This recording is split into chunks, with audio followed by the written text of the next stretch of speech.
Hey everyone, Geo here, and welcome back to another Reddit video. So today, welcome to r/retail hell. I don't know how many stories I'm going to do for this video today, but we shall see how many stories I put in post. So the first story I have today is customer wants to sue us for lack of security, but also refuses to answer security questions. Oh boy, this is gonna be fun. I work in retail banking fraud, but was helping on Frontline today for training reasons. I had an insanely angry customer today. We had rejected her dispute for very valid, provable reasons. And she was furious, saying that she was going to sue us for millions for having no security measures in place. She wanted a physical copy of the Data Subjects Access Request, or DSAR, sent so she could pass it to a solicitor. Which, fine, I can sort that out since I was working Frontline today. So, doing ID is important when we do this because it's very sensitive information. I asked her to verify her identity, and she refused and demanded to know why. I explained it's for security, and she called me a C word. I refused to say it. I explained again. Got called a scammer, and that I was calling her a liar about who she was. Muted for 30 minutes for abusive language. Let the data team know what was going on. After 30 minutes, it pops back up and I asked her to ID herself again, which she does right after calling me that word. Unfortunately, it was the customer, so I had to keep going. Then I asked her to confirm her address, and it starts again. Refuses to do it. I tell it's for security and ensure our data is up to date. She calls me swear words. Says the company is purposely making this hard to do, and I'm accusing her of being a scammer, a liar. I'm racist against white women. And that she was going to find her CEO on Facebook. Mute again for 30 minutes. Come back, ask again. Call the spastic and to off my... Oh my god. Screw that. Had to ask my manager to help, as it was the end of my shift, and he just told me to log off and he'll deal with it. What even the hell was that about? That was just a stupid customer, OP. A very stupid customer, indeed. Does anyone else feel like retail is an insane asylum? Answering the same stupid questions every day, 6 times a day. Hearing the same 8 songs play on repeat over the overhead. Putting up with the same BS day in and day out because nothing will ever change. That some co-workers don't work, night crew will always screw you over, and some managers will always be incompetent. What am I doing here? I wasn't put on this earth to pretend to be happy about making... Oh my god! About making poverty wages. To explain to some generic frick how buying in a store works. This is too real. I used to work in retail. This is way too real and relatable. I just don't have patience anymore. Fine. You're asking me if all parts are included in the box. Good question.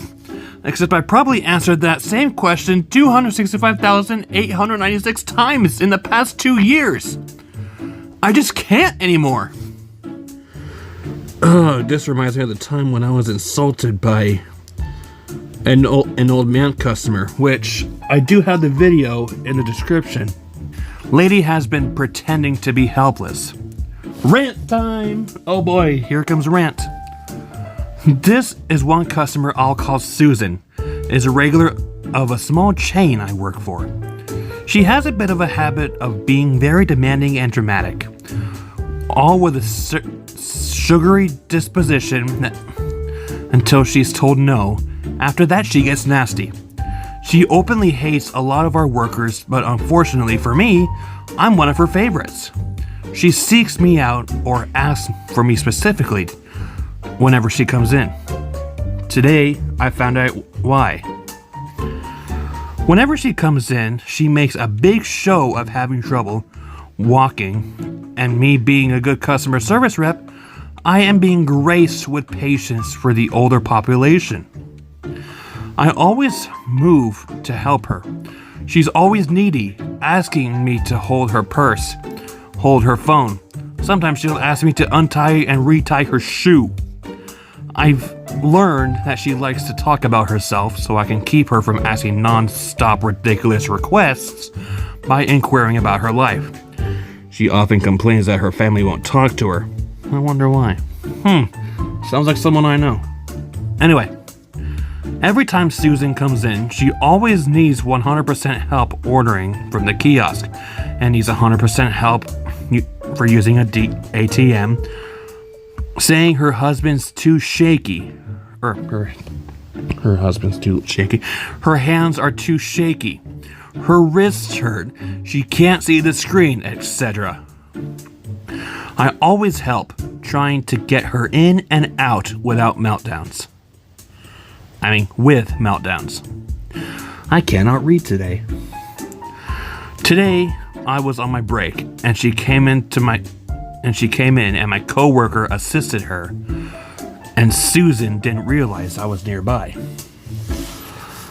Tell me why this woman walked in, flew through the ordering process and the ATM with absolutely no assistance.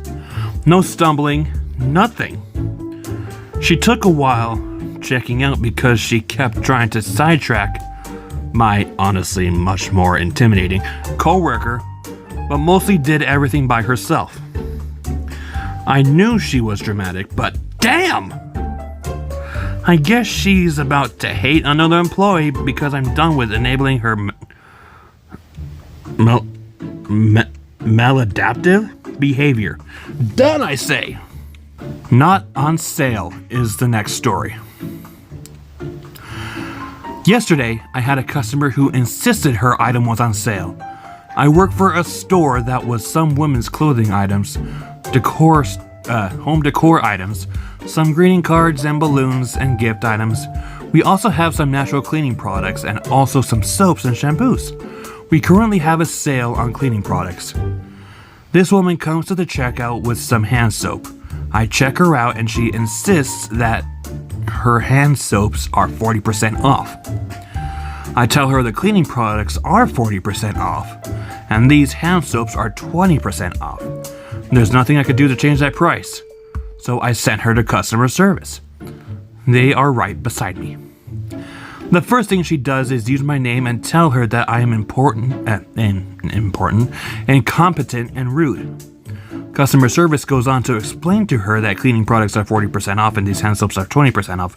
Phew, call the manager! She tells the manager how incompetent and rude I am, and how incompetent and rude the customer service is. The manager explains that cleaning products are 40% off and hand soaps are 20% off. Now she's debating that hand soaps are cleaning products. The manager says, no, would you like these at 20% off? And then she storms out of the store. Last week, it was Christmas ornaments. They were 50% off for Old World Christmas, which were 20% off. The sign was clear. We ended up putting that sign at the cash register. Customers are still incapable of reading them. I thought this would be a fun job, part-time at a cute boutique. Customers are the same everywhere. Oh my god, that is too true. That is too freaking real. Oh, this has got to be one of my favorite subreddits. Okay, this is my last story of this video. I can't even cooperate. No, I keep reading it wrong. I can't override corporate. So this customer called last week and she picked up an order for catering Christmas Eve. Claims the tenderloin she ordered was inedible. For reference, we sell cold meals so people can reheat and serve. I asked if she followed the heating instructions that came with the meal and she said yes. She then tells me she called corporate and they offered her a $50 voucher. But no, she wasn't happy with that because she spent over $100 on the tenderloin alone. Ay Dios mío. Which, like, valid. But I don't want just half what I paid either. She told me that she talked to them twice and that's all they could do. She called me hoping I could maybe do something more, which makes you think me, an associate, can do more than corporate told you to do. I'm not trying to lose my job. Then she got all upset because she spent a lot of money not able to enjoy the food and wants all of her money back. I can't do anything because corporate already made a decision. It's not common knowledge that corporate is well above an associate. It is very much common knowledge. Corporate is like way above an associate.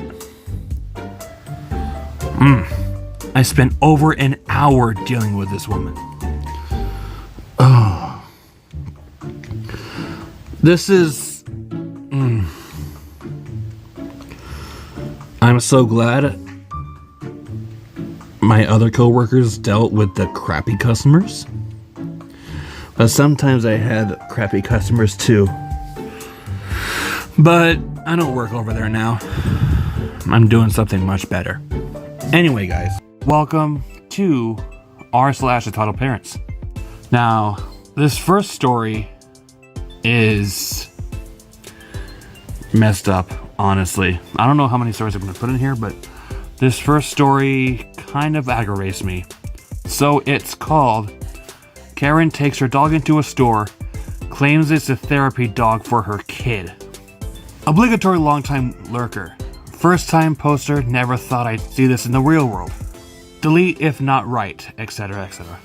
My mom and I, 19 female, 41 female, had our weekly Saturday workout today and decided afterwards to go into the store, Walmart, where all the crazies go, to pick up some snacks and groceries. After we got there, though, we ran into our entitled family of the story, though more accurately, the entitled mother, Karen, who's in her 40s, and her 3 kids, Jack, Sabrina, and Tommy. And last but certainly not least, their small dog, maybe a Papillon or something, I don't know. If you didn't know, most stores in the US don't allow dogs inside unless they're service animals. At this particular store, though, no one can actually come up and ask you if your dog is a service animal, and they have to just let you go. The only rule they otherwise have is that dogs aren't allowed in the baskets, the big part of the cart, since people put food there. This, of course, is where the problem starts. As my mom and I were leaving the meat section to go to the dairy section, we run into our first encounter with Karen and her family. Both of her kids, Jack and Sabrina, are standing off to the side, looking extremely embarrassed, while their little brother Tommy is just standing there looking a bit bored. Karen is standing there yelling at and insulting an employee. The reason was interacting with his employee in the first place was because their dog's sitting in the basket of the cart. Every time the employee tried to explain to Karen that dogs aren't allowed to sit in the basket of the cart, Karen kept biting back, saying that her dog was a service animal. While all of this is happening, myself, my mom, and everyone else in the store is rubbernecking and staring at this woman. So many people watching that there was a small traffic jam in the meat and dairy section of the store. Eventually, though, Karen lets up and puts her purse in the actual designated seating area on the cart for her dog to sit on yelling at her kids to help her this entire time. But I wouldn't be writing this if it was the end of the story. By the time my mom and I are done shopping, we had an entirely full cart, even needing an extra one for us to transfer groceries into. And lo and behold, can you guess who was standing by the self-checkout? We see and hear Karen yelling at an employee, demanding the manager because another employee was acting very disrespectfully to me. All 3 employees by the self-checkout ended up on the radio paging their manager. Let's call her Amanda. And she showed to a huffing Karen. Now this is where it gets interesting. Karen is standing there, half screaming at the manager, telling her that your employee was very rude to me, and your employee called me stupid. And other things that I didn't 100% hear that fell into the same category. All of this, of course, wasn't true. She was only referring to the incident by the meat and dairy department, and from what I had heard, the employee was just calmly trying to explain to her that she couldn't have her dog in the basket. That's it. No insults. No implying that the dog wasn't a service dog. Nothing. My mom even ended up telling me that after the woman left, she would want to talk to the manager and explain what she had seen to make sure the employee didn't get into trouble. Of course, this is not where the craziness ends. Since my mom was the one bagging all the groceries, I was eavesdropping to see if there was anything interesting that Karen said. And there was. Something that shocked me, to be honest. Karen tried to argue that the reason her dog was in the store was because someone in her family was autistic. And the dog was some form of therapy dog. Therapy dogs are also not allowed in the store, only trained service dogs. Common knowledge, really. Now, I'm not going to say that I know everything about autism, but I have 2 younger brothers who are 12 and 13 who are both pretty low mid-functioning autistic. And I know even more kids with autism from different birthday parties and school board meetings I've been to. I want to say that because I have never heard of an autism service dog until now. There is no such thing as an autism service dog, let me tell you that. Autism service dogs are a real thing though. Oh, I'm wrong. Anyway, so it was almost willing to give her the benefit of the doubt, and I actually paid attention to her kids. Again, not exclaiming I'm an expert of autism or anything, but none of her kids were acting in a way that would imply that any of them had autism. Both Jack and Sabrina, 2 teenagers, looked incredibly embarrassed and scared as their mom talked. Both of them ended up hiding in their sweatshirts, standing a few feet away from her. I also paid attention to the youngest boy, Tommy. The entire time, Karen was yelling at the manager, Amanda. Tommy was off to the side, filling with the pickpockets of his sweatshirt and walking around the cart. And again, I don't know everything about autism, but from my brothers and the about 8+ other autistic kids I've ever met, they would be freaking out in a situation like this. They won't just be standing off to the side twiddling their thumbs. They would probably be honestly upset and be trying to leave or having a complete meltdown or at least hiding behind their parent. As an autistic person myself, I probably did that when I was a kid, but I grew out of that. Even ignoring that, if any of their kids were autistic, no one else was watching them. There was no father at the store, and none of the kids were paying attention to each other, and neither was their mother. Is there a possibility that we're higher functioning? Yes. But you don't come to the store with a dog that you claim is a service animal, without a leash, without a harness, and without any form of service dog identification. Yell at the staff because they ask you to take the dog out of the basket of the cart, and then demand the manager and lie about what the employee who talked to you said. Eventually, Karen and her posse stormed off into the women's section, and my mom went to tell the manager what she had seen, and apparently many other people went up to talk to her too. I have no idea what else has happened to them, or if anything will happen because of this.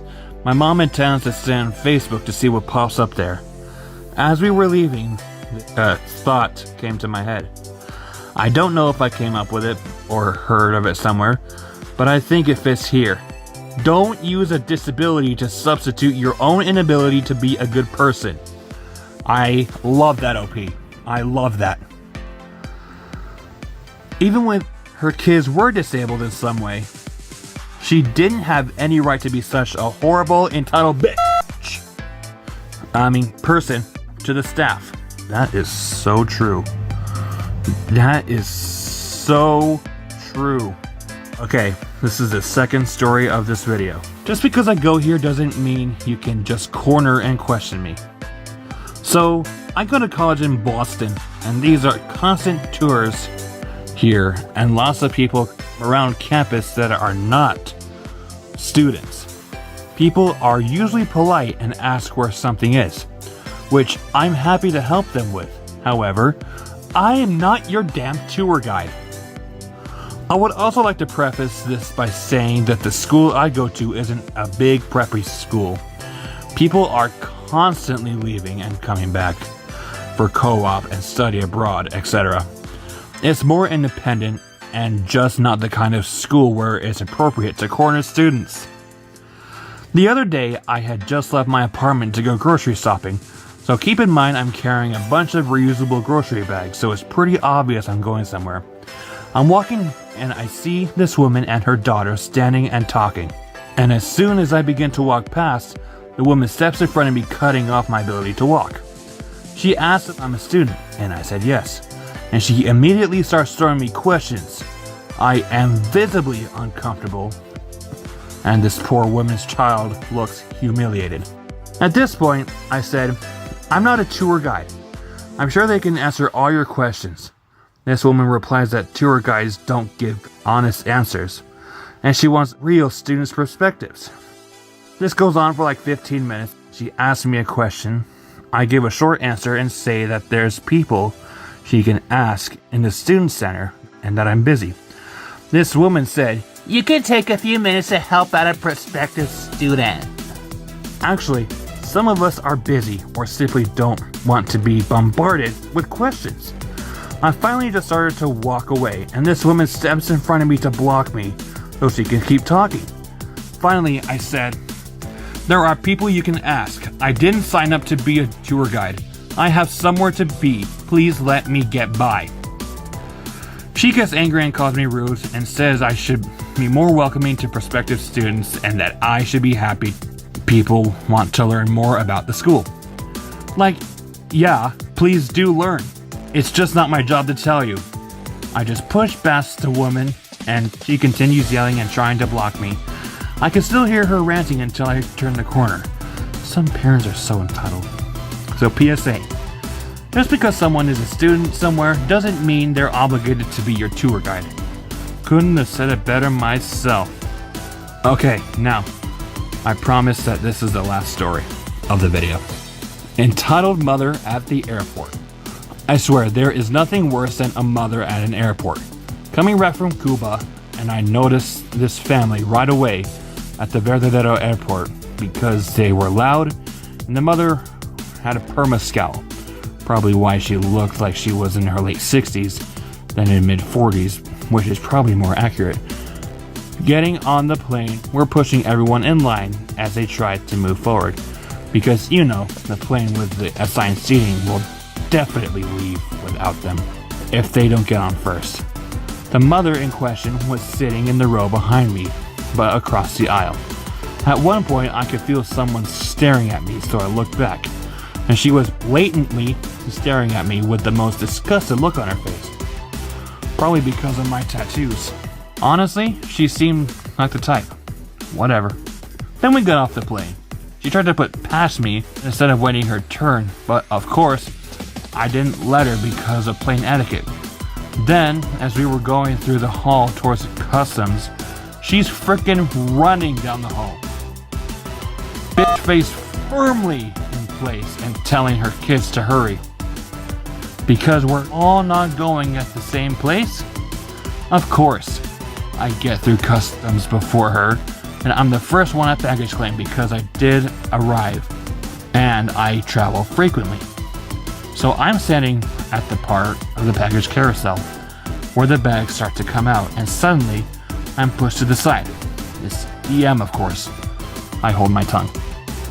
Bags start coming out, and one gets stuck, and I go put it back on the carousel to help the owner, and I hear the loudest and rudest "Excuse me!" behind me. And she pushes me aside again to grab her kid's bag. Because the carousel wasn't huge, she just had to stand as close to me as possible. That's when I snapped. I just looked at her and said, "Wow!" Then she started yapping at me like an annoying little dog, saying how she is helping her kids and she was being polite. I just retorted, and she clearly hates her life. She obviously is the type of person who screams at customer service employees. She keeps going, and she's giving me a headache and not worth my time, so I just said, "Honey, you just need to shut your mouth right now." She did not like that one. She liked it even less, and I started laughing at her. I could tell she was definitely a bitch and is never calm on her behavior. My bag came before the rest of hers, and I left her there yapping like a little annoying chihuahua she is. The best part is that neither her husband nor her teenage children stood up for her. Her husband looked exhausted by her behavior. Parents, if traveling causes you to be a bitchy, annoying chihuahua, don't do it. Leave the rest of us in peace, please. Whew. That was an amazing story. I'll be honest. I am reading r/stories about Kevin. Oh, I haven't read this subreddit in like a long time. I can't wait to hear and see what stories this subreddit has today. The first story we have is "You'll shoot your eye out." Oh god. This is my story about a Kevin. Okay, in my youth I was pretty good friends with a Kevin. First, a little setup to the story. I was a teenager of divorced parents, and like a Christmas story, I got a BB gun as a gift one year from my father. And after a few months of only being able to play with it every other weekend, I snuck it home with my mom. But she hates guns, so I kept it at my best friend's house, who conveniently was also my neighbor. I kept it in the breezeway to the basement, so the rain wouldn't get to it, and I would grab it easily and take it to the woods near my house. So Kevin learned that I had a BB gun, and along with a few other friends would go down to the woods to shoot targets. Kevin thought it'd be funny to shoot some of the people that joined us. What? Even tried to shoot me, but after a threat of a beatdown, he stopped. So one day I went to go shooting and found that the gun was missing. Upset, I went to the woods following the sound of the gun, only to see Kevin shooting at a can. I said, "You need to ask before taking the BB gun," and took it from him, shoot a few targets, and went to leave. Kevin asked if he could use the gun some more. In hindsight, my mistake. I said, "Sure, you know where it goes. I'm going to Dad's this weekend, and we can continue shooting again then." Well, I get back Sunday and go to grab it again. It's missing. I thought, oh, he's already down there. Nope. So I went home and waited until I saw him the next day at school. This was before cell phones. I asked him where the gun was. He says to me, "Don't worry, I stashed it in the woods." Well, at the time I didn't worry too much because there was a lot of spots to stash it down there. It used to be an old dump, so surely he picked a good dry spot. So things happened, and it was a few days before I could get back down into the woods. So Kevin and I talked at school and set up a time after school so we could go shooting. I still didn't know where he was keeping it. As we entered the target area, I was shocked to see him reaching inside a bush to grab it from the barrel.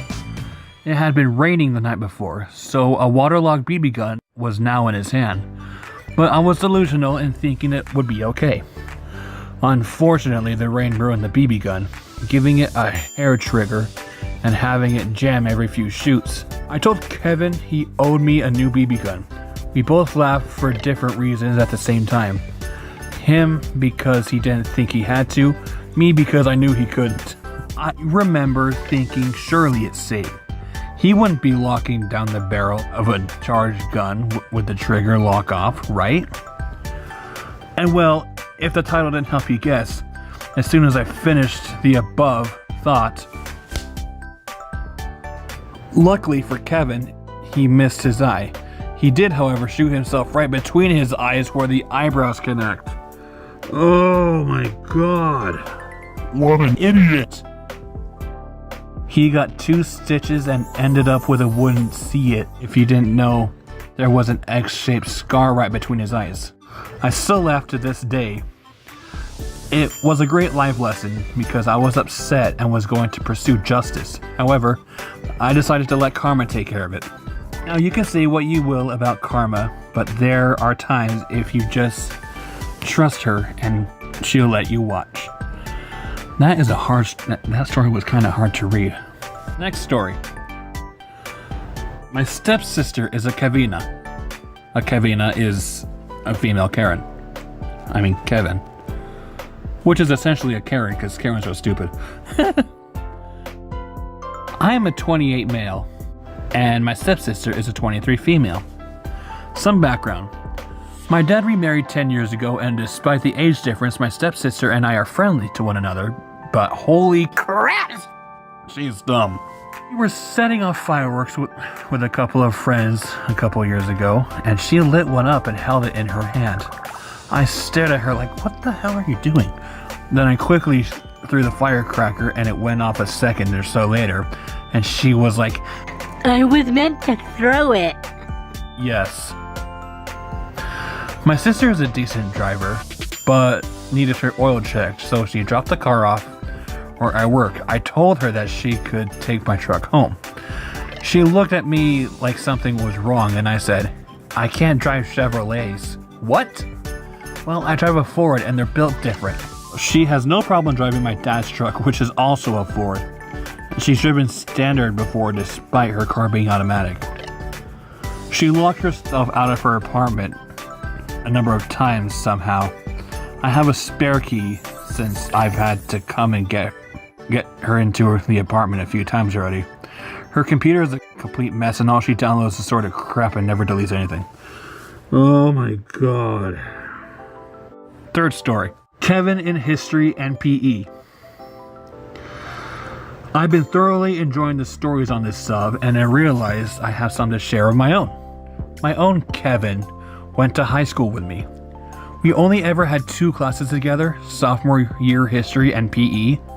I didn't interact with him that much personally, and I don't actually remember if he graduated with us or what. I could check his yearbook, but I'm lazy. Anyway, this guy was an interesting person. Let's start with history. The history teacher, I'll call him Mr. Santos, was a super chill guy, and we spent a lot of class playing this history trivia game. To be fair, a wrong answer was punished less harshly than no answer.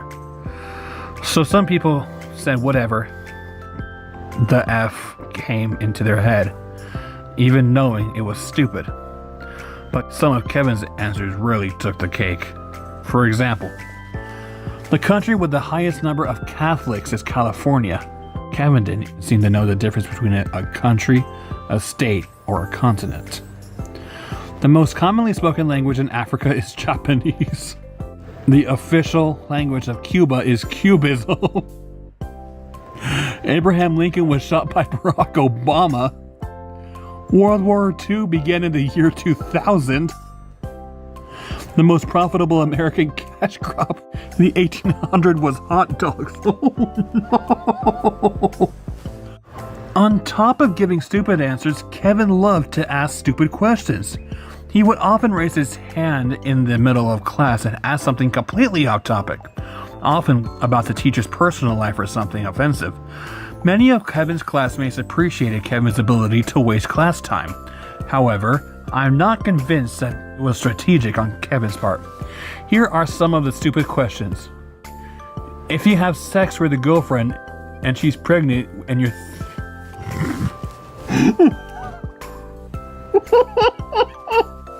If you have sex with your girlfriend and she's pregnant and your thingy pokes the baby, is that child abuse? In regards to the Great Recession, which was going on at the time? Why can't the president just make more money? What would happen if you tried to sue a dead person? This one actually succeeded in getting the teacher to explain the concept of suing in a state for 20 minutes. Shortly before the final, If someone dies, do we all get an A? during a video about Pearl Harbor survivors, Wait, they have cars in Hawaii? How do they get there? to the teacher, Do you have a wife? Is she hot?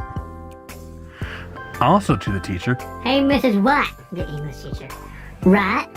Be honest. Would you hit the...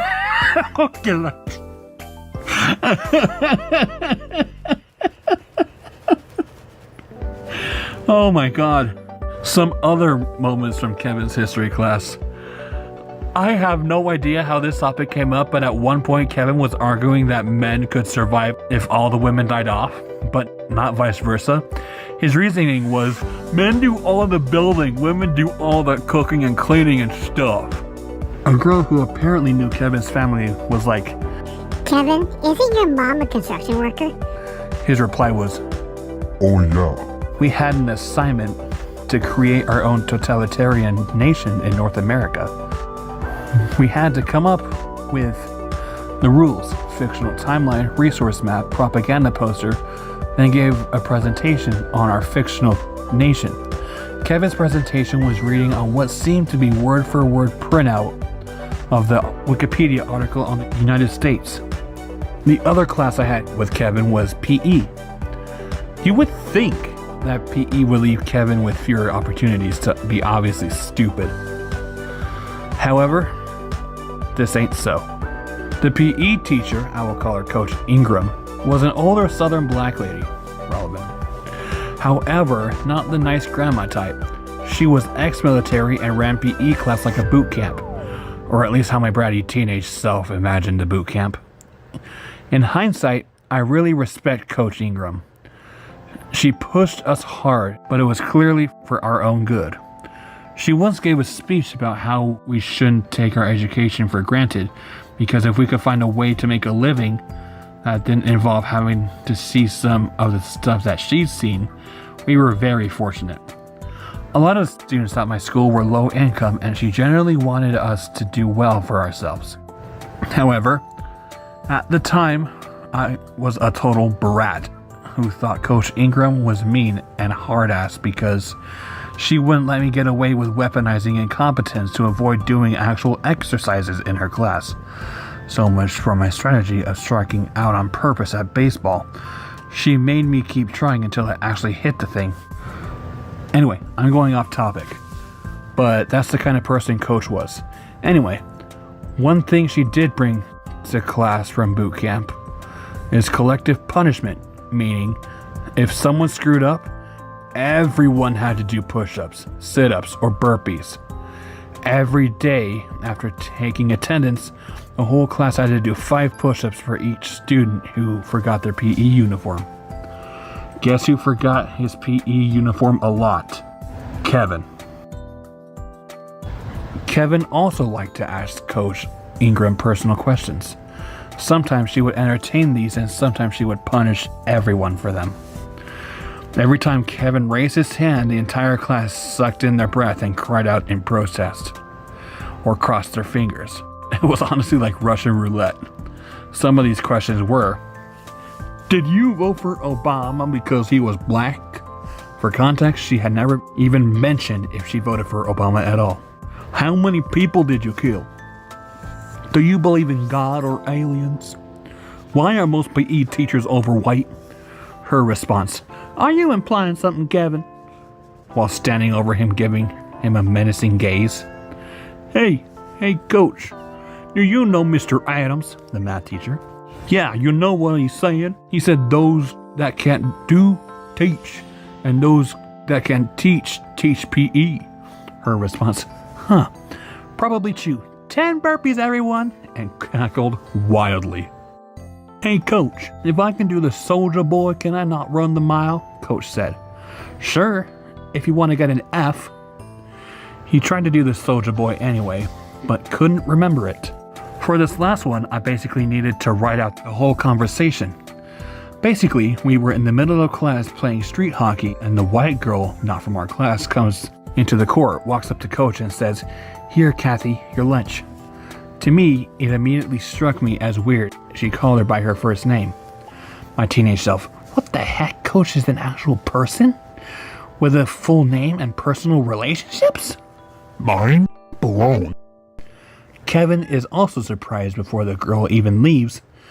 He steps away from the game and raises his hand and goes, Coach, coach, coach, who is that? Coach decides to answer this question.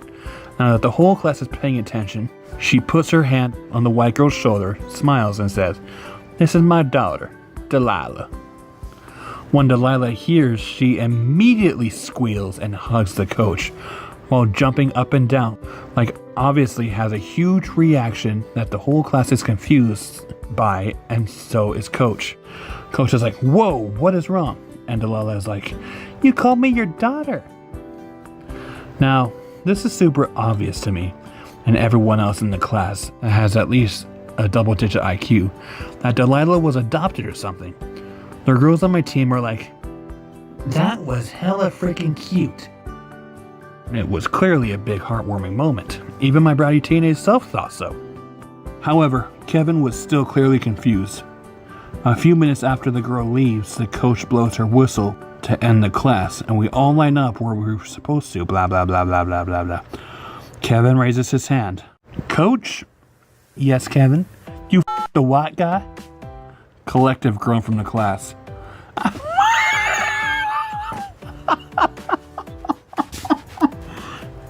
I've screwed lots of white guys. A beat. 30 push-ups, everyone. I am reading r/entitled Parents. This... I was just reading this, or listening to this story on a channel called r/. And I've always wanted to read it myself. So here is the story that he read. Entitled Parents try to follow me on a flight and demand to speak to the manager. Backstory. This happened a few years ago. My parents are the epitome of what makes an entitled parent and have got plenty of stories about their antics. To sum it up quickly, I had turned 18 years old and decided to run away from them and live overseas, where I am today, and I'm quite happy. This was the biggest decision of my life, and I was nervous as heck. They had done terrible stuff since my childhood, and I needed to get away for my own safety and well-being. I planned the flight about 2 weeks before the date, and my parents, the whole time, didn't think I'd go through with it. To be fair, though, they'd only thought I was going for vacation for a short bit. Came the day, and after me calling an Uber to make it to the airport, they caved to save face and took me themselves. I checked in and did all the good stuff before I had to go through security. I waved them off and began to walk forward until the following goes down. "Excuse me, where is your boarding pass? I only see one here." He points at my boarding pass. Oh, don't worry. We're just going to take our daughter to the gate. No. I'm afraid you can't go past this post without a boarding pass. What? But she's our daughter. You can't tell me what I can and can't do with my own daughter. The security guy sighs and looks at a flustered me up and down. I have a baby face and have always looked much younger than I really am. Alright, how old is she? Well, she's I'm 18, sir. Well, she is an adult and does not require accompaniment from her parents. I'm afraid I'm going to have to ask you to leave. But she does! She's not mentally 18. She's mentally regressed and has issues. I'm shocked and embarrassed. I had depression brought on by diagnosed PTSD. Those were my issues, yet she worded it to make me sound I was intellectually disabled. What? She's mentally a child. She still likes Chinese cartoons.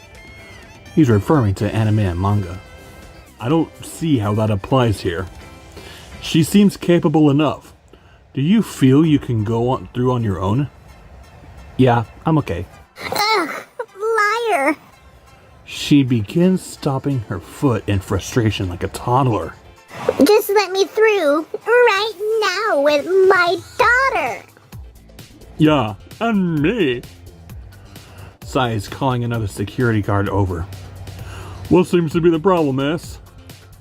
This jerk won't let me go through the gate with my daughter who is mentally...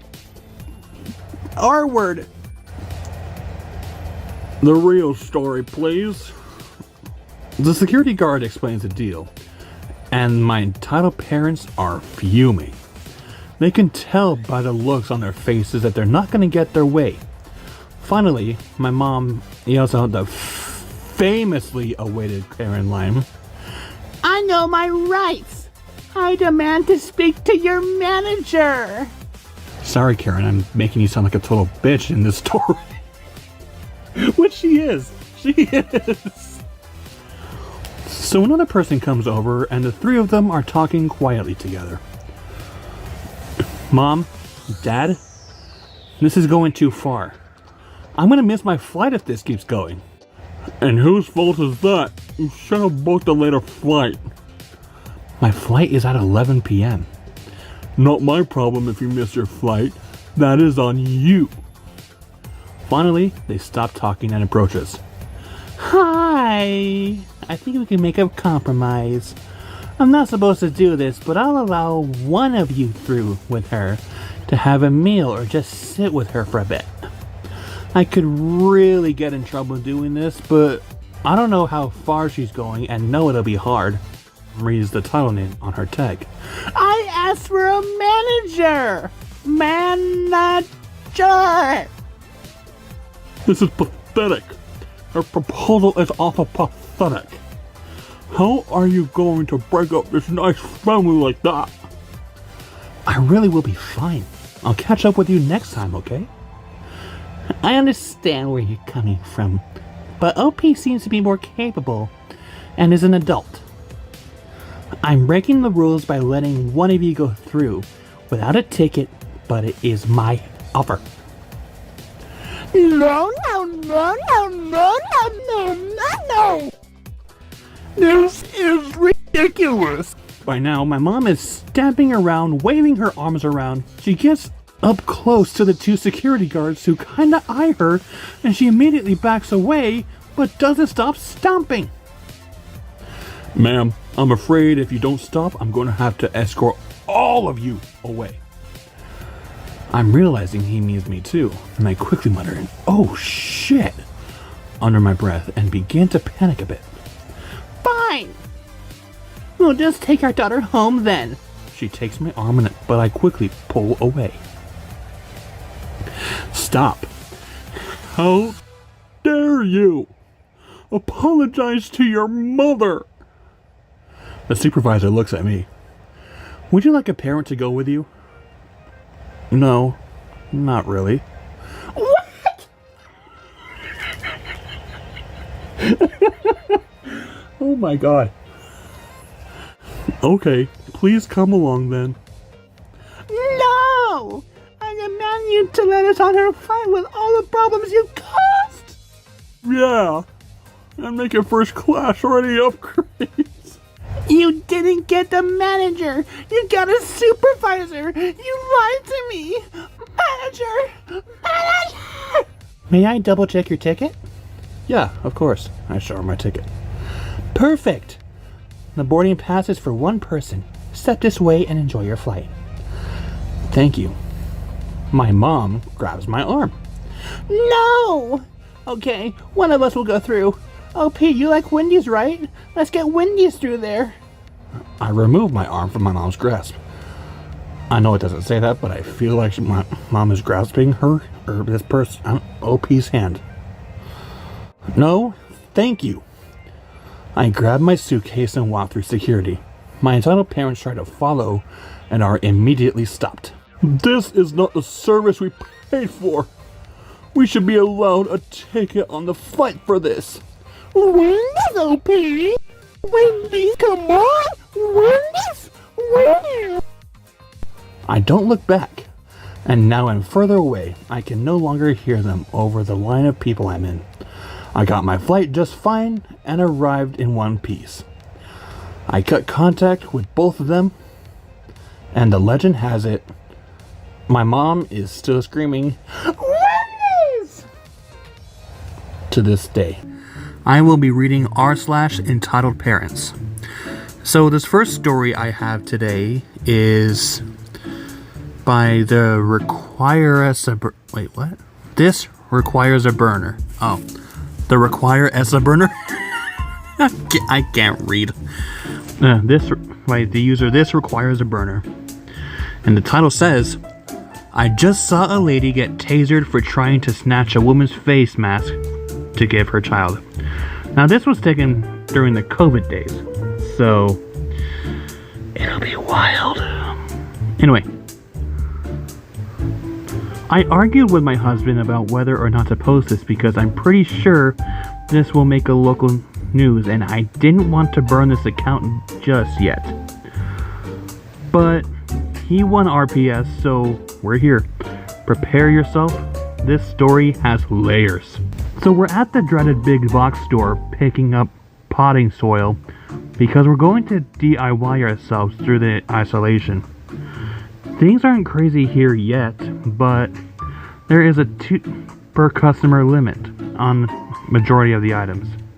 I assume this means everything, so we're getting 2 bags of a few different types of soil. My husband is loading the last of 8 bags into our cart when I hear her. I know it's a Karen just by the level of the unnecessary outrage in her voice. Are you kidding me? Not a lot of people out here in the garden center, but we all looked to her. I was almost disappointed to see she didn't come with the requisite haircut. She actually looked like a frazzled mom, her kid tugging on her hand, and an overfull handbasket of groceries. I had a moment of girl, I feel you, but dang it, she was pointing at us. You can't buy that many. You are hoarding. My husband, yeah, we can. We're getting 2 each. Oh, you don't fool me. I know what you're doing. So do I. Screw off. I'm sitting there imagining all the ways I'm gonna rock this world tonight. Wow, OP went there. Well, Karen helped at that, spun around and yanked her kid back inside to go complain to the employee working the register nearby. Now, we already paid for our items. The employee had come out and scanned the bags earlier, so he could easily see our cart from inside. So, being finished, we pushed our cart out of the garden center and to the parking lot. Then the automatic doors open behind us and I hear, Now they're stealing. just great. We load the soil in the car and turn around and bring the cart back and look at the plants. By the time we get back, Karen has given up on trying to convince the employee we're the Bonnie and Clyde of dirt. Jesus. And is now trying to negotiate skipping somebody in line. She has a child, you see, in her handbasket. Wait, yeah. I thought I read that wrong. I probably did. Bronwyn, let me know if I did. Anyway, well, it's just full of heavy. And could she please just scooch right in? there real quick, and it'll just be an extra second, she swears. The woman Karen is trying to skip a young, maybe college age, and wearing a face mask woman. Not a medical mask, but a stretchy kind that you wear while riding a motorcycle when you're skiing. My husband just informed me that it's a neck gaiter. Okay. The mask is black and has scary wolf teeth. Wow. And has scary wolf teeth on it that honestly made it look like the girl would be someone you would not mess with. I completely, revised that whole sentence. Even though she was wearing a Gap t-shirt and flip-flops. Mask Girl is just shaking her head no, and that's all I got when we dropped off the cart. I browse, pick up a couple plants, and we head inside to wait in line. Now it's showtime. Karen and Mask Girl are near the register facing off, no pun intended. From what it looks like, Mask Girl finished her purchase and Karen stopped her before she could leave. I don't know if she grabbed her or anything, but Karen was still holding her handbasket full of groceries, so she hadn't checked out yet. Well, she hadn't paid for her groceries yet, because clearly this woman has checked out. But you don't even need it now. You're leaving. My son could get sick because you won't give it to him. He needs it. Hell no. You can't have it. Back off, lady.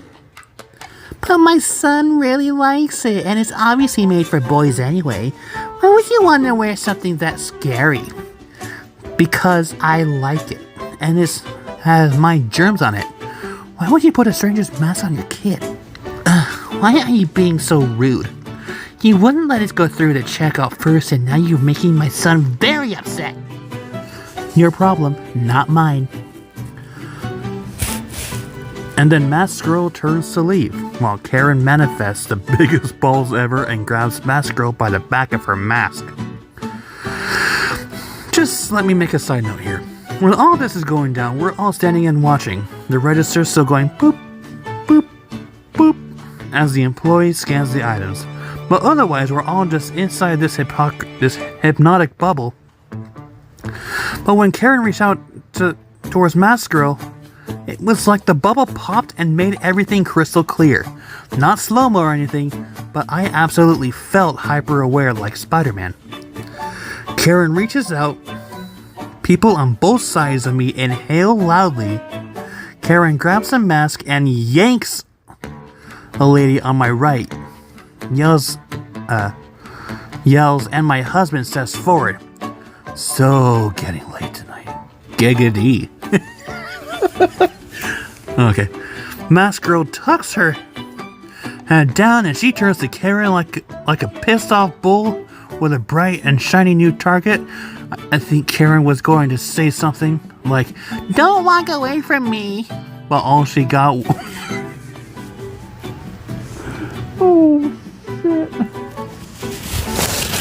But I can't read this with a straight face. But all she got out was don't. I looked around to see the noise. I looked around because the noise was so loud. I figured the roof was about to cave in. But out of the corner of my eye, I see Karen spasm and drop to the floor, writhing. Little Miss Mask Girl had a freaking taser.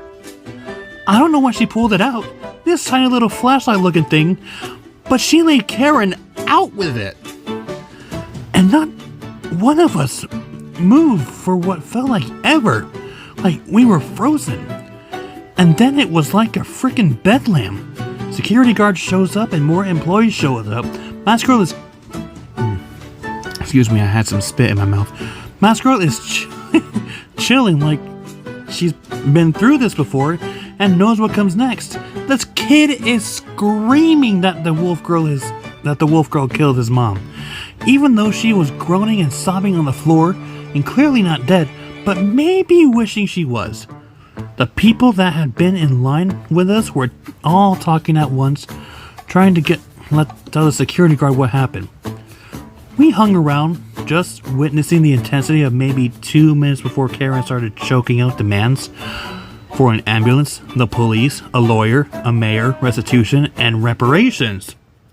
My husband made eye contact with an employee and got the thumbs up. And then we put the plants on the shelf and pointed towards the door. We got the hell out of there. We drove home in silence until my husband parked the car in our driveway. And then we burst out laughing. Neither of us have ever seen anything like that before. We live in a small beach town and people are super laid back and mellow. Karen was anything but. And I hope to never see her again. Holy crap. That was incredible, OP. The story was from the COVID days, and wow.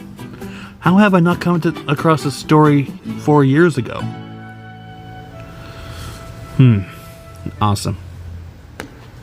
This next story is by Jalecki 2020. Neighbor kept parking on my property, so I had him towed.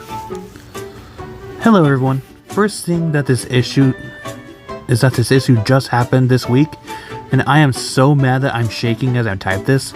So I'm going to apologize up front if I ramble, but honestly I can't believe this actually happened. I tried to condense this week's activity into a single story, but sadly it turned out to be super long. Sorry in advance. I think I'll have to put in the tilde. Backstory.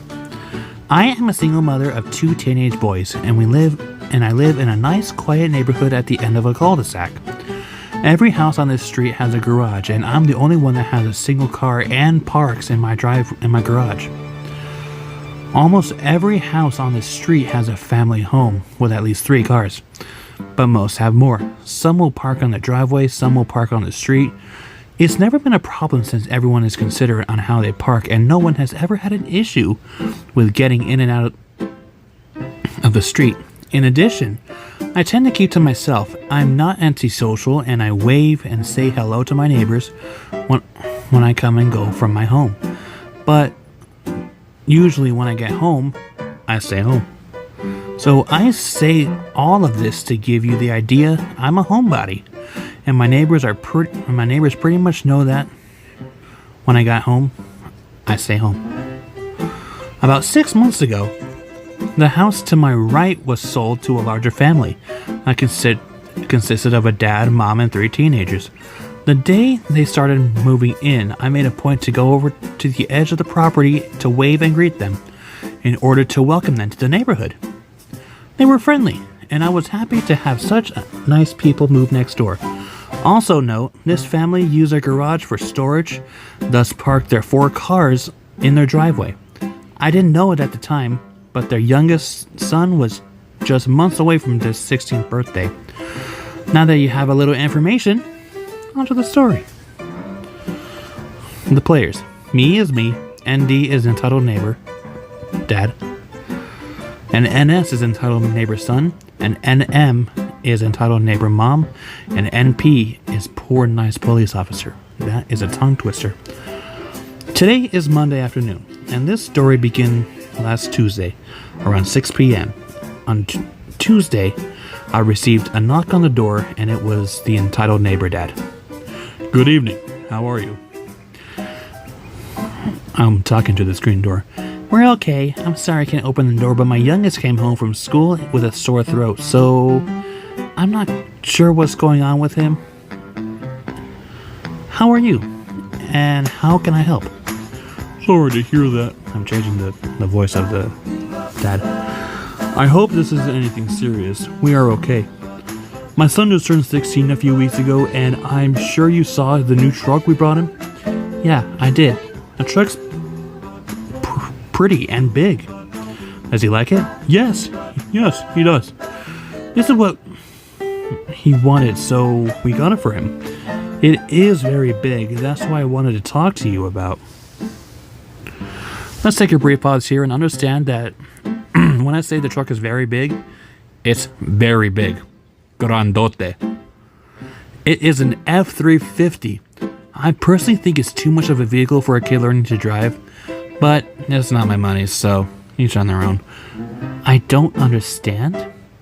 We've been having complaints with some of the other neighbors that his truck is so big that they can't get around it when they are driving through, and we're afraid that it might get sideswiped if he continues to park it in the street. Yeah, I've had some intense moments trying to get around it myself, but I'm sure he'll get better at parking as he gets more experience. I'm not sure what this has to do with me. I haven't complained. Oh, I know you haven't complained, which is why I'm going to ask if he could use your driveway to park since you don't use it. I'm very stunned at this. I do use my driveway when I leave and come home. I can't get to my garage without using my driveway. Besides, I have issues with depth perception, and your son's truck is so big it will take up most of the driveway. I don't want to be responsible for any damage that might happen while it's in my property. Well, we will make sure that he parks so that it will allow you to come and go without any issues. That isn't possible. The only way he can park is to allow me to get around him if he parks halfway on my lawn. So that wouldn't work because then he would damage my lawn. If you are concerned about his truck getting damaged, then why don't you let him park in your driveway? And then one of your other smaller cars can park on the street. We've already discussed that, and we will have to park 2 cars in the street in order for him to use the driveway. It would be very easy for him to park in your driveway, and I can assure you that this will not be an inconvenience to you. You don't even use your driveway. I'm sorry, but the answer is still no. I'm not going to be responsible for this vehicle on my property, and I need to be able to come and go without worrying about someone else's property. The dad gets very upset at this point. You're not being very neighborly. I thought you were a nice woman. You don't use your driveway, and this would benefit the whole neighborhood. I'm losing my temper at this point. Listen, I told you no, and I do use my driveway every time. I pulled into my garage and every time I leave. I'm sorry you don't have enough parking for all your vehicles. I'm sure it's frustrating, but it's not my problem that you decided to buy a vehicle that didn't fit your property. Now, while I find it irritating that you try to navigate the road with that truck in the way, it is public parking, and so I deal with it. I will not have anyone else's vehicle parking on my property. Now, if you don't mind, I have a sick kid and need to get back to him. Have a good day. With that, I closed the door and then I locked out. Wait. With that, I closed the door and then I looked out the peephole and saw him give me the bird before he turned to leave. I just shook my head and had to take a moment to understand that I actually had just had a conversation. Then I loaded my son up in the car and left to take him to minor emergency to get him checked out. All tests came back negative, and I was told he probably had a run-of-the-mill virus and to keep him home and do self-care. Yada, yada, yada. And was told to bring him in if he got worse, but not to worry. I went to work the next day and told my coworkers about the story of my neighbor's request, and they were shocked. I had one coworker suggest I send an email to the HOA to explain what happened, just to get it on record, because it was such an odd request.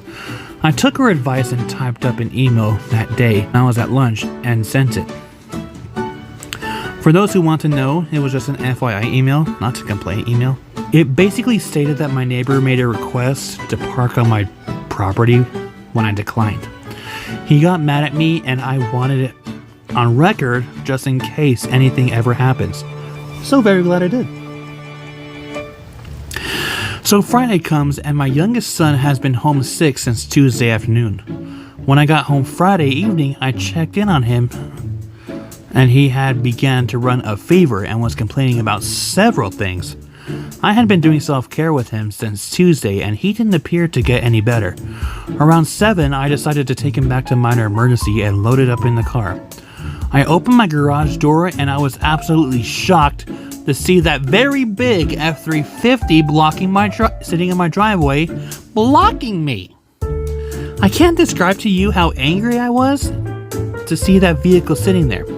Now, before anyone starts asking me about how I didn't even know it was in my driveway, it's because my street is very busy and cars are coming and going all the time, and unless someone knocks on my door, I don't bother watching every vehicle that drives up and down the street. The only window that can see my driveway are the ones in my kitchen, and I keep the curtains drawn and I never look out of them. So I get out my car and stomp over to my neighbor's house and bang on their door. The entitled neighbor's mom answers the door, and this conversation ensues. Can I help you? You're interrupting our dinner. Your son is parked on my driveway after I told your husband he couldn't. I need to take my son to minor emergency, and that truck is blocking me in. It's at the time ND walks out behind NM and proceeds to talk. He isn't blocking you in. You can get around him. No, I can't. You need to move the truck or I'm going to call the police and a tow truck. I need to get my son to see the doctor. The dad is calling this, turning to call his son and then turns back to me. He's not blocking you, but I'll have him move it. It doesn't matter whether you believe if he's blocking me or not. He is not allowed to park in my driveway. No one is allowed to park on my driveway, and if I find an unauthorized vehicle parked on my driveway again, I am not going to bother and knock on your door. I'm going to have the sucker towed. It was that time when I saw my son arrive at the door. The neighbor's son, not OP's son. It was that time when I saw the son arrived at the door with his keys in his hands, and I turned to leave to head to my car and wait for him to move it, and I heard him call me that famous B word every woman has heard at least once in her life. I ignored him and headed to my car and watched as he got in. After some effort, finally was able to back out of my driveway and parked his truck onto the street.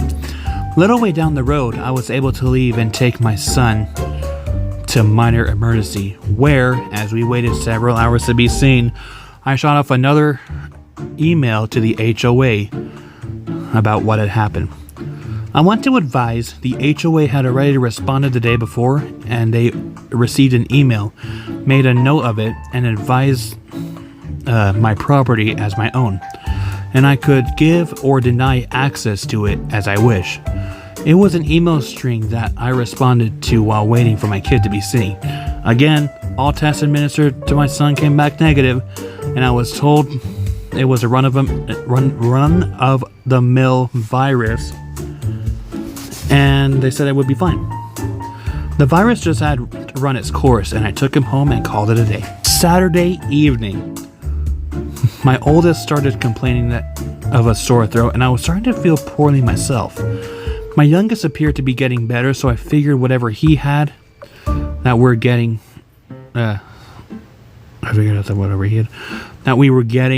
so we stayed in all day, Saturday and Sunday. Sunday evening at about 5:30, my oldest son spiked a fever. And while it came down a little, it didn't come down enough, so I loaded him into the car and off to minor emergency we went. The only one I could find that was open on a Sunday at this time was on the other side of town, and I had to drive 20 minutes just to get there. We ended up waiting for 3 hours just to get in the door, and then another 45 minutes till we saw the doctor. After a few more hours and all this test came back negative, the doctor did state that she could hear some wheezing in his lungs, so she prescribed an inhaler for him, but basically told me that the same thing, that it was just a run-of-the-mill virus and to let it run its course. And I had to drive even further to the only 24-hour pharmacy available to pick up the inhaler, and we didn't get back into my house until almost midnight.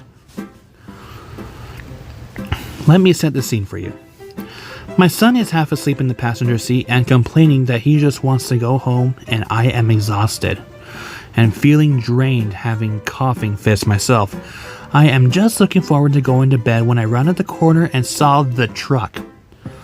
The fucking truck sitting in my driveway. I couldn't even pull myself in because it was blocking me. And I also noticed that it was parked partially on my lawn. I was so mad I could hardly see straight. I Googled and found a 24-hour tow truck service and explained that I had an unauthorized vehicle on my property and needed towing. The women said it would take about 30 minutes before they could get the truck there, and I said it was fine. In the meantime, I walked my kid into the house and let him go and put him to bed, and then quickly went outside and took a picture on the street to show how much of the driveway he was taking up. How much of the driveway he was taking, and that he was also parked on my lawn. I couldn't understand why they would park on my driveway again after I told them no. And the only thing I could come up with is that since there had been no activity at my house for hours, that my neighbor possibly assumed that I was in for the night and I wouldn't notice a truck in my driveway. It was pure speculation, but normal for me to be in at night is... Wait. This is pure speculation, but it's normal for me to be in for the night, especially after 6 p.m. I don't know if they missed me leaving or just saw me leave, but I figured I was home. But it doesn't really matter because I told them that they couldn't park on my property. It was around 12:30 a.m. and the tow truck arrived. And I have expected my neighbors to come out running, but there wasn't any activity from them, and the driver left with the truck without any incident. I went in, shot off another email to the HOA, and along with pictures and an explanation that I had towed the vehicle, and went to bed. It's 6 a.m. in the morning, and I woke up with some loud banging. And I woke up to someone banging loudly and rapidly on my door. I didn't have to look. I knew who it was.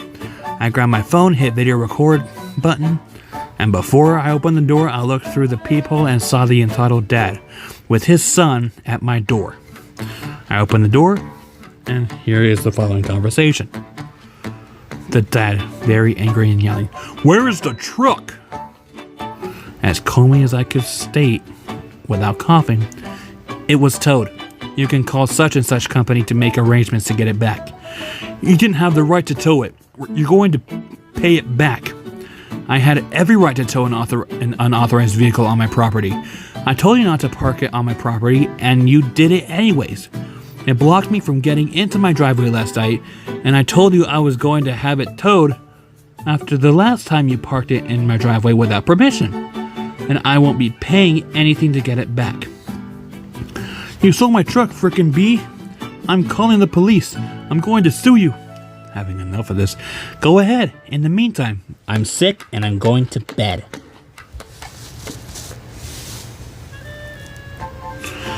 I closed the door and stood there for a moment. I looked at the people to see, and they were still there. And D started banging and was also ringing my doorbell non-stop. He knocked and rang my doorbell for another 4 minutes before he gave up. I'm still recovering from all this and didn't turn off the video. He was gone. I turned and saw my kids standing there. Noise had gotten them up, and I just advised that they were still feeling ill to just go back to bed because that was where I was going. Now, I will honestly say that I didn't think he would call the police, but he did. It was about half an hour. I wasn't really looking at the clock, and I heard the doorbell ring. I got up and looked through the peephole and saw the police officer standing there. I opened the door and had the following conversation. "Good morning, ma'am. Sorry to bother you, but we had a report of your neighbor. He is stating that you stole his son's truck by having it towed from the street, and we need to talk to you about this issue." Good morning, officer. My neighbor is only telling you half the story. I had his truck towed this morning from my driveway, and then when I returned home from minor emergency, I couldn't get into my driveway, and I have already told him twice that him and his family cannot park on my driveway. This issue started last week, and I have emails to my HOA, pictures of his truck parked in my driveway this morning, and video of my neighbor's visit this morning where he called me names and told me he was going to sue me and call the police. I could show you if you would like. Yes. So you were saying that the truck in question was on your property without your permission, and that had to be towed? Yes, last Tuesday. He asked if he could, I would allow his son to park in my driveway. I told him no, and he got mad at me and flipped me off before leaving. Then Friday evening, when I was leaving, I discovered his son has parked in my driveway, and I couldn't leave my garage. I went over and demanded they remove the vehicle, and I told him at that time that I at that time that I would have the truck towed if they parked on my property again. I came home late this morning, and the truck was in my driveway, so I had it towed. I just want to confirm, you're saying that it wasn't parked on the street but in your driveway, and you have proof of this? Oh, it's a dude. Huh. You could have a high voice. Yes, sir. If you could give me a minute, I will print off the emails I sent to the HOA that documents the issues, and I will also show you a picture and video as well. With this, the police officer said that he would wait for me to print off everything. Once I got the emails printed and then returned to the door, opened my Photos app and the officer to show the truck in my driveway, timestamp, handed my phone and printed emails to him. After looking at the photo where you could clearly see my house in the background, the truck blocking the entrance, and that it was partially on my lawn, the officer then read the printouts. He handed my phone back and asked me to open the video that I had referenced while he went over to the lawn to look. I watched him look at the area and take a few photos. I could see my neighbor and his whole family standing in their driveway watching me and the NP. NP returned and I handed him back my phone, and with the whole video ready, he watched it. After he finished watching the video, we had the following exchange. I'm going to need a copy of that photo and video from my file. If I provided you with an email, would you be able to send it to me? Yes, sir. No problem. I have enough information from my files to determine that the vehicle was not on public property and was in fact on your property. I have made a note that you did not give permission for the vehicle to be parked on the property based on the emails you gave me with the dates and time. It appears you did in fact advise your neighbor to not park on the property. Would you like to file a trespassing report for this incident? Oh, absolutely. I can see you're not feeling well. You can either file it with me now or you can go online, getting business card out and writing on it, then handing it to me. Here is my business card with my email address so that you need to use to send me your photo and video. In that case, and the case number is on the card as well. Do you want to file with me now? Honestly, I'm exhausted.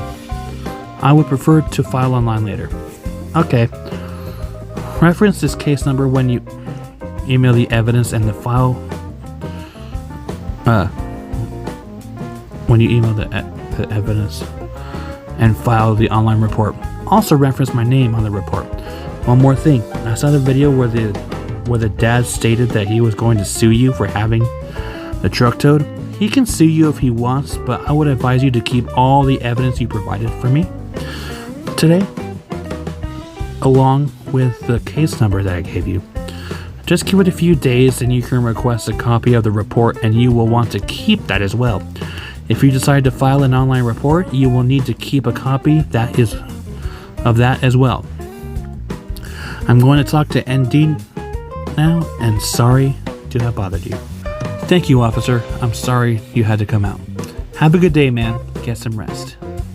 And with that, I closed the door and went back to bed.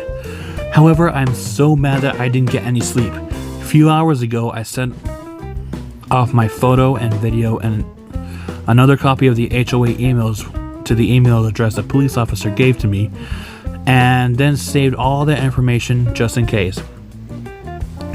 I also filed a trespassing order online. I then sat down and started typing this story.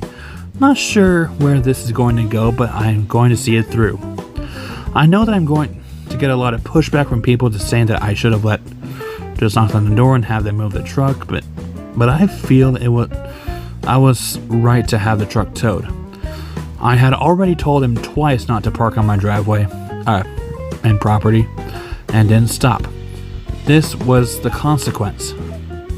I will post an update later if there is anything that comes to report, or if ND wants to follow up on this threat to sue me. If you read all this, thank you again. I'm sorry for the link. Hey everyone, Editor Geo here. So basically what this OP is saying is that she's giving an update about the current situation with her neighbor that happened. I would put this all in, but I am not going to be patient enough to edit all this. But as you probably saw at the beginning of this video, Bronwyn is having a mental health issue.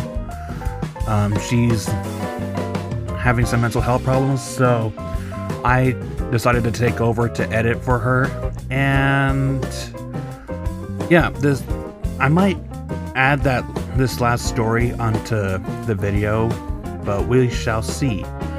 Anyway, I hope you guys enjoyed the video so far. If you've gotten this far, please leave the word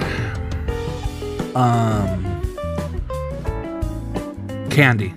Leave the word candy in the comments section if you made it this far in the video. Anyway, back to the video. I do not care if your child has cancer. I do not care if you have cancer. My child deserves your seat. I think this was read on a YouTuber that I can't name. This channel 5 years ago. This encounter happened about 7 months ago, and I don't want to insult your intelligence, but you most likely already know that EM stands for me, but I should say that EK in the story stands for embarrassed kid, and OG stands for old gentleman, some 60-year-old guy. This kid was very polite and sorry, so this story isn't about him. Ow! Also, I'm translating this into English, so bear with me. A little backstory. About a year ago, I was diagnosed with cancer of the nasal cavity, stage 2. The tumor was quite large, but thankfully benign. People have pointed out that I formulated this wrong, and by benign, I wanted to shorten it out by saying that it didn't spread into any other tissue. Thus, it was still contained, which I had thought the word meant. I apologize for the gas in my knowledge. To get it removed, I was first had to undergo an aggressive chemotherapy to make it smaller. Thanks to the chemo, I had severe alopecia, hair loss, which made most of my hair and even my eyebrows and eyelashes fall out. At some point, I even went bald, but I wore a wig because I didn't want to look like a skinhead. So, once after a long chemo session in the hospital, I took the bus home. There's only one bus that goes from the hospital to where I live, so I took that one only to see that it was absolutely packed. I felt like crap thanks to the chemo, so I asked for a middle-aged dude who let me sit. He was very understanding and gave me his spot without complaining. If you're reading this, thanks dude. 2 stops later, enter the entitled mom. A lovely whale with an I demand a parley with the CEO haircut and a 12-year-old kid. It took her roughly 5 seconds to see where the bus was packed and start looking for a free seat, spot me, and start marching, or in that case, trying to fit in the aisle between the seats, shoving the others beside to me. When I saw her, I knew I was screwed. When she then stood next to me and then decided to talk to me. This is the conversation that followed. Hey, could you let my kid sit down? You mean me? Who else? Oh, I'm sorry, but I'm on my way from the hospital. And she cuts me off. So are we. Nonsense. The stop was a few kilometers away from the hospital. My boy just broke his leg and we're coming straight from the ER. Her kid was standing next to her without any support, clearly embarrassed. He's standing next to you completely fine. Listen here, boy.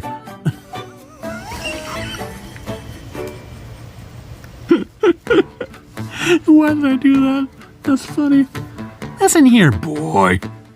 I'm 21 years old. My kid deserves To sit down. Look, madam, I'm sorry, but I just got back from a chemo session in the hospital, and I need to sit down and rest, and then move my wig a bit to let her see my bald head. The mom straight up started yelling in my face. Stop making excuses and get off the freaking seat, you freaking skinhead. Whoa, my God. At this point, I am baffled. I didn't know what to say. The kid was trying to make his mother stop, and we had the attention of the whole bus. She then grabbed me and tried to yank me from my seat. I held on tight and thankfully didn't fall off. Now enter OG, my savior. Will you shut the hell up, you dumb cow? Who do you think you're talking to? OG with an ice-cold voice. Stop assaulting other passengers or I will be forced to step in. Also, every dumb moron could see the dude has cancer. No! He's just a darn skinhead. He's got no eyebrows. Seems like that really offended EM because she spun around on the spot and threw a falcon punch in OG's face. I was shocked and disbelief. The whole bus was flabbergasted that the kid probably wished he'd never been born. OG then said something unbelievable and the golden sweet karma then followed. Alright, that does it. Harassing passengers on the bus, physical assault against a passenger, and now assaulting an officer. You're in deep trouble, lady. OG then pulled out a bat and told her to stay where she was. Then he pulled out his phone, called someone, and told her that she was being arrested. I couldn't believe it. OG was a bloody cop. At this point, EM was white as a wall.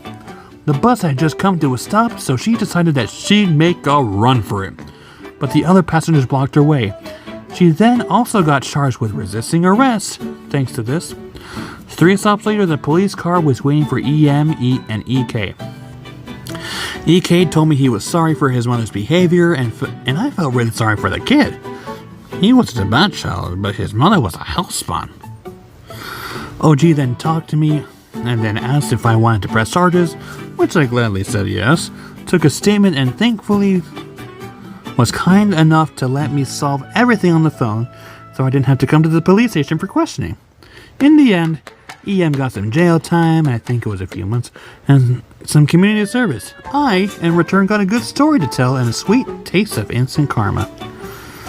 Right now, I'm riding the same bus home, as I got back home from the hospital after a checkup, which reminded me of this. A friend who's sitting next to me told me I should post it here. He, as such myself, also couldn't believe that such people existed, but it seemed I proved it to him. I should also note that the surgery went well. I was declared cancer-free in November, and my hair is slowly returning. Also, I don't need to work anymore. Oh, good for you, OP.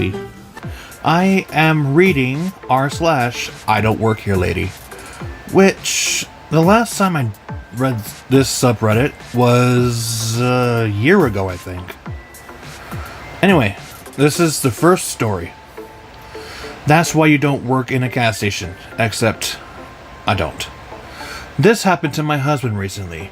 He went inside the gas station to grab some snacks while I waited in the car. I saw this lady walking after him, and a few minutes later he walked out and got back in the car. While he got himself situated, the lady walked back out and he glared at her. Man, I can't stand people like that, he said, gesturing to her. I asked him what happened. He said that while he was browsing the snacks, the lady came in all loud, yelling. Excuse me, excuse me. Apparently, she was looking for the attendant, who had momentarily disappeared. Well, then she turns to my husband and says, Excuse me, I need some help. he looks up confused and points to himself asking, me? And she says nastily, Obviously, damn, so stupid. That's why you work in the gas station. At this point, the gas station attendant returned and quite obviously heard her. My husband was pissed because not only was she wrong, he didn't work there, but she had the nerve to belittle someone's profession right where they could hear her. So he gives her this disdainful look and tells her, first of all, I don't work here. Obviously, I'm a customer, indicating his snacks. Second, you need to learn some manners and be patient. Then he walks up to the counter to purchase his snacks, giving the attendant an apologetic look. As he's leaving, he sneers at the lady and then walks past her to the door. He said he had the grace to look embarrassed. I made a face when he told me that story, and when we both looked up at her through the windshield, she saw us looking at her and likely knew we were talking about her, so she quickly walked off, looking ashamed, and went to pump her gas. The audacity of some people is unbelievable. Unfortunately for her, she messed with the wrong one that day. Hopefully she takes his advice and learns some manners. Jesus, I'm so glad I don't work at a gas station anymore. Okay, the next story is called Karen at Restaurant Thinks I'm Telepathically Connected to All Other Children. For context, I'm a teenager. I'm walking past a woman at a table on the way back from the bathroom in a restaurant. What's back there? A bathroom? No, back there. The back door of the restaurant goes into an alleyway. I don't know. Well, people keep going out there. This is a restaurant. I don't work here, lady. Well, can you tell them? I don't know them. Well, just tell them. I don't know them. I can't help you. Tell them yourself. Okay. I did see some 10-year-olds walking in and out of the front door more than once before. That person is so dumb. The next story is called Trifecta. This didn't happen to me, but I saw the events unfold and Jesus holy Christ. Basically, a guy in ordinary clothes, shirt and jeans, was shopping holding a basket. He dressed nothing like the employees who wore black pants and a black vest with the name of the store in green. She just marched up to him, grabbed his arm, and spun him around, screaming something incoherent about perfume. The guy tried to tell the woman, who was quite literally foaming at the mouth, spit going everywhere, Jesus, that he wasn't an employee. She was having none of it, and started screaming right into the guy's face. The guy said, "If you touch me, I'll defend myself and you won't like it." She gives him an open-handed shove to his shoulder, and I think he's about to punch her in her smug face, but he somehow restrains himself. She stomps off, end of the story, you'd think. However, she comes back dragging a guy in a suit from the next aisle over, screaming stuff about, I want this guy fired. He threatened me, and he said he would serve me because I'm a whore. The guy in the suit, that surprises everyone, says, "Let go of my arm. I'm not a manager. I don't know this guy. I don't even work here." Karen turns around and slaps the guy as hard as she can. Due to the screaming, etc., police have already been called and an officer appears and makes his way down the aisle. Karen starts screaming at both guys tried to sexually assault her, and she wants them fired and arrested. The cop eventually manages to get everyone's story. An actual manager arrives and says they can check the cameras. Woman screaming that the cop is in on it all, working with both of these perverted gay slurs beginning with F. I don't like that word. Yes, she accused them of being gay men who wanted to rape a woman. Go figure. Then she kicks the cop and tries to book it out of the store, but she's kind of chubby, so she can walk much less than run, so she tries to waddle away. Oh my god. Doesn't work. Cop tackles her to the ground and puts her in cuffs. End of story there, as I don't know what happened. Is that she was obviously arrested for assaulting 3 people. Do these freakish Karens think everyone works at every store they go to and they are sole customer? Oh my god, lady. Not paid to be a border patrol snitch. You ever had a job where you're basically invisible yet somehow everyone thinks you run the whole operation? That's my life as a 24/7 gate guard with an oil drilling site on the Texas-Mexico border, living out of my RV with my wife. My entire job is to log trucks and personnel in and out of sight. Simple, right? I'm not running security. I'm not chasing down criminals. I'm just the traffic log. But for some reason, people seem to think I'm out here just to handle everything from illegal border crossings to cartel operations. Take this one time when Border Patrol showed up. They pull in, all official, and start grilling me. One guy straight up tells me I'm part of the problem because I won't risk my life to call them every time I think I see someone crossing the border illegally. Like, seriously? My job is to log names, not play vigilante out there in the middle of nowhere miles from backup. That's assuming I'm even aware of them being illegals. There are a lot of people working on these oil pads. Then the guy escalates. He accuses me, the person who sits in my RV all day just watching the trucks go by, of personally allowing drugs and sex trafficking. Yeah, because somehow I, with my clipboard and radio, am single-handedly letting cartels run their operations. I told them straight, I'm not risking my life to be some snitch for you guys. You want me to be seen calling in a cartel member? You know what happens to people down here who gets seen as a snitch? They don't get a second chance. Besides, how am I supposed to tell who's who? The Border Patrol officer huffed. Probably realized I wasn't going to play along with his little fantasy of turning me into some border watchdog, and left a cloud of dust. But not before making me feel like I was the one doing something wrong, just for trying to stay alive. Look, I don't work with the feds. I don't work for the oil company's security detail. I'm not out here trying to save the world. I'm just a gate guard. And if you're looking for someone to handle the border crisis, trust me, it's not going to be the guy logging truck numbers on an oil rig. 12-year-olds don't work at a Home Depot. I just remembered another incident, but hardly dramatic.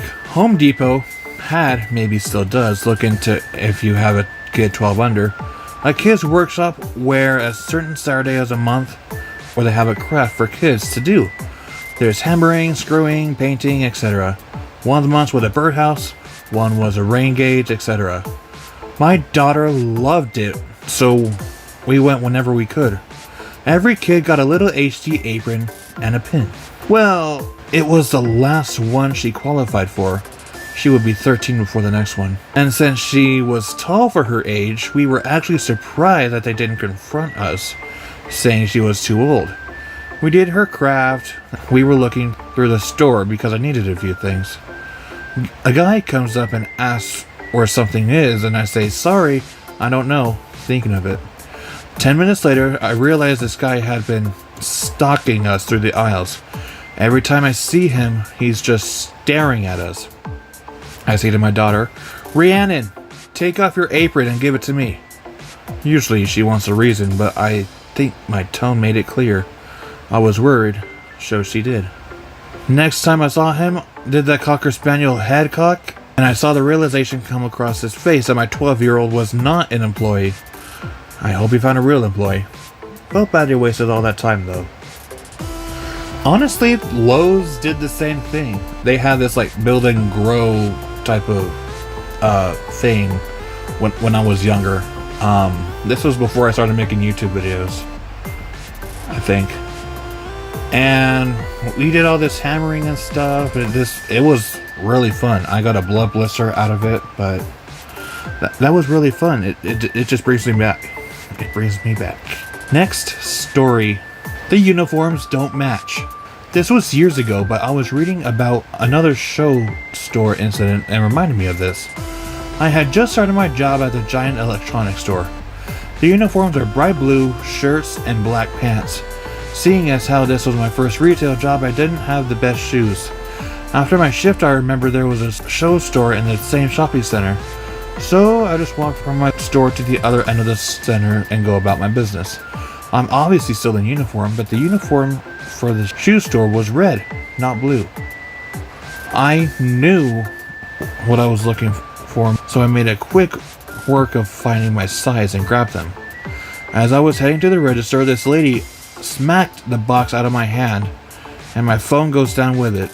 As I bend down to pick up my phone, her husband says, "You should be on your phone while working and we need help." I was young and a hothead, so I had a mouth. So I looked at him and his wife and said, "You're both either freaking idiots or blind, and since you can see me, it's obviously not blind. My uniform is obviously for the store up the road, and you both are nasty. See you next Tuesday types." The manager comes up rushing me because my words really did ring out in the store. He takes one look and sighs that he's probably seen this before. He explains that I obviously don't work there, and even if I did, it's unacceptable to smack objects out of hands.